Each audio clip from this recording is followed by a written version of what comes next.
The physical death of Siddhartha Gautama in the sal-grove of Kushinagar was a staged event. The historical Buddha faked his own death as a tactical display to wake up his disciples.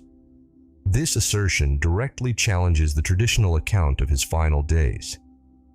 We are taught that the 80-year-old teacher died of simple fruit poisoning.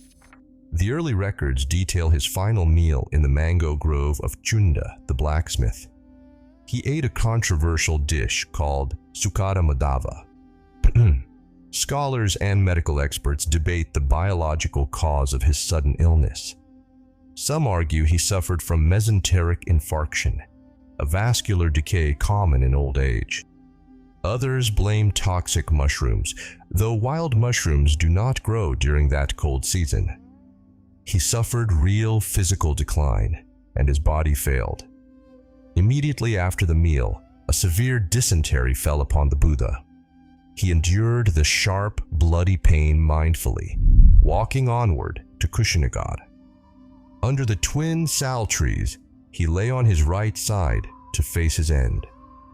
Ananda, his devoted attendant, wept against the doorpost in absolute despair. The Buddha consoled him, reminding him that all compound things must pass away. His final words were a command: strive with earnestness to bring about completion. Then, the Buddha entered meditative absorption and vanished into parinirvana. His physical body was cremated by the mullas at the Makuta Bandhana shrine. They divided his relics into 8 parts, believing the light of the world had gone out. To early Buddhist schools, this passing was a final, irreversible extinction. It meant the teacher was gone forever, leaving only his words behind. Yet, the Lotus Sutra reveals a radical truth. The biological death at Kushinagar was a pedagogical device. Nichiren Daishonin explains this strategy of leaving behind good medicine while pretending to die. He says in the chapter on the duration of the life of the Tathagata, "I am leaving this good medicine here." If the Buddha was eternal, why did he perform the illusion of physical agony? Why did he let his closest disciples suffer the trauma of his death? To understand the necessity of this fake death, we must examine the limits of simple detachment.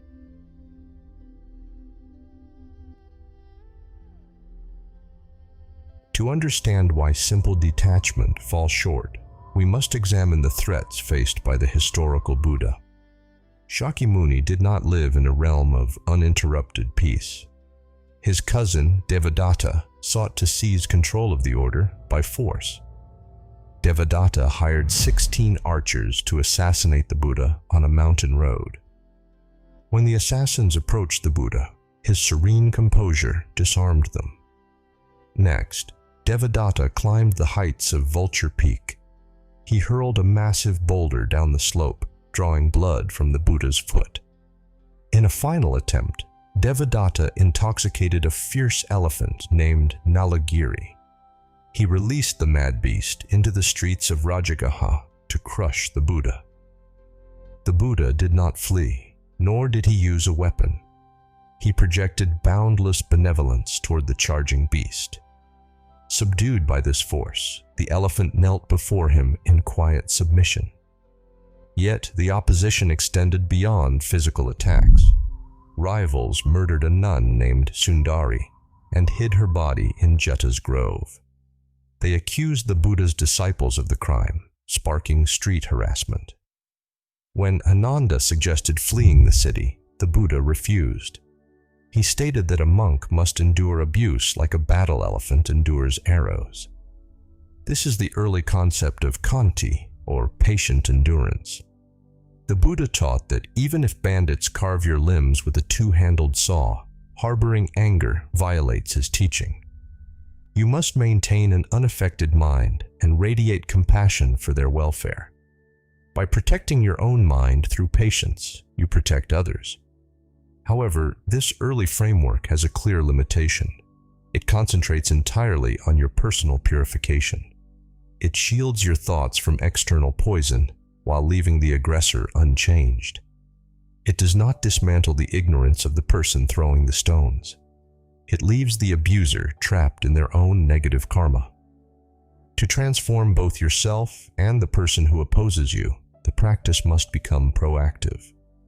The physical departure of the teacher was a demonstration of strength, representing the ultimate expression of his skillful means. This transition is revealed when we look at why the Buddha chose to leave the world.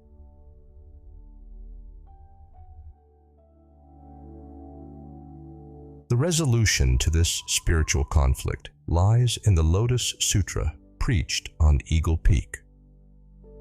Before revealing his eternal identity, the Buddha prepared his disciples with a visual marvel.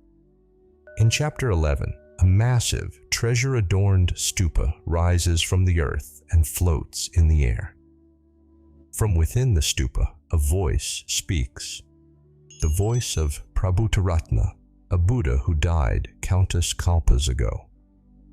Prabhutaratna welcomes Shakyamuni inside, sharing his seat within the floating tower.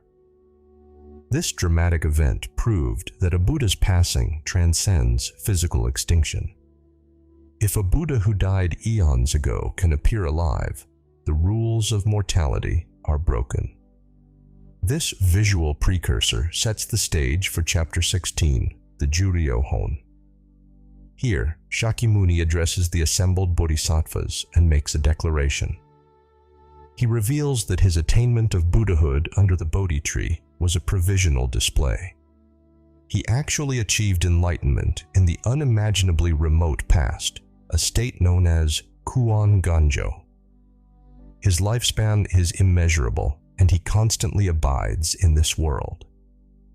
If the Buddha's life is eternal, the physical death at Kushinagar was a deliberate illusion. The final dysentery, the weeping of Ananda, and the cremation were staged actions. This tactical display is the ultimate expression of Upaya, or skillful means. The Buddha chose to hide his presence, utilizing an apparent passing to save his disciples. Nichiren Daishonin explains the meaning of this strategic departure in his writings. In the Kanjin Honzonsho, Nichiren writes, he says in the chapter on the duration of the life of the Tathagata, I am leaving this good medicine here.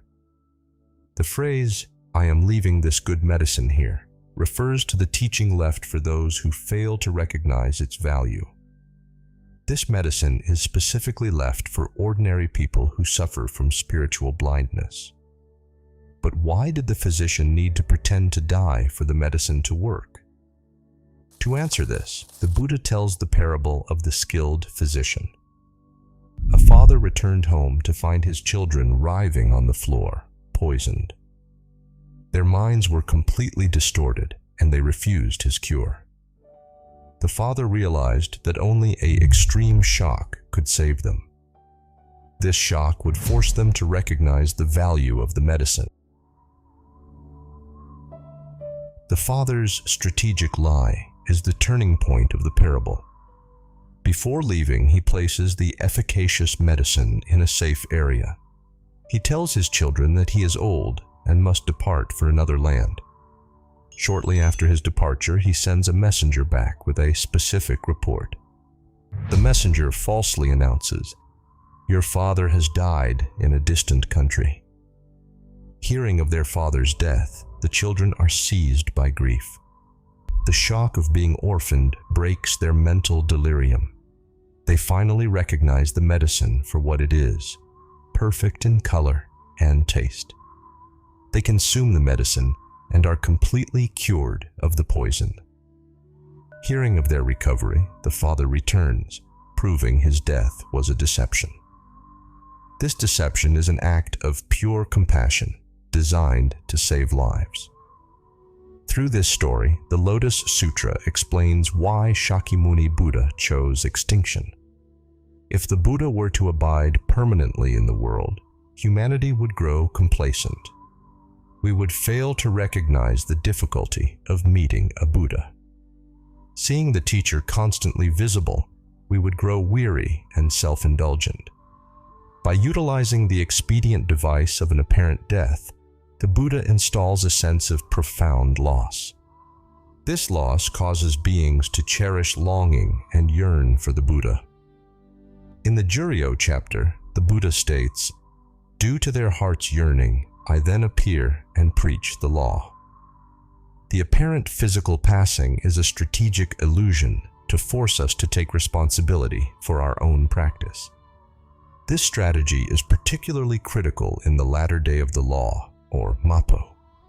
In this corrupt age, the minds of ordinary people are deeply poisoned. We are like the sick children who have lost their right minds. We refuse the medicine because we are blinded by greed, anger, and ignorance. Though the historical Buddha withdrew his physical form, he remained committed to saving humanity. He left behind the complete essence of his eternal life. But what is this medicine, and how do we consume it in our daily lives? The answer lies in the ultimate teaching actualized by Nichiren Daishonin. Nichiren Daishonin identified this specific medicine left by the physician. This medicine is Namu-myoho-renge-kyo, the title of the Lotus Sutra. Nichiren explains this connection in his treatise, the Kanjin Honzonsho. He writes that the disciples of the original Buddha must emerge to distribute the cure. The Kanjin Honzonsho states,